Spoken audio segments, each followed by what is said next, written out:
In this tutorial, I will show you how to operate a DeLonghi coffee machine.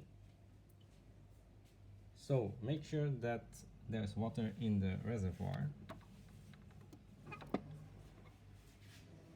Then there's an on button here. So make sure that you switch on the machine first. Now you can put in a capsule like this. Close it. And don't forget your espresso cup.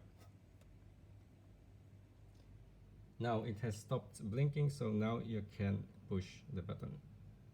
Choose the small one.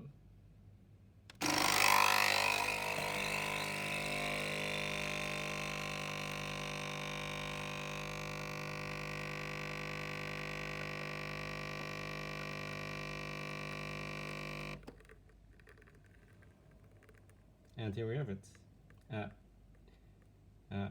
Italian espresso.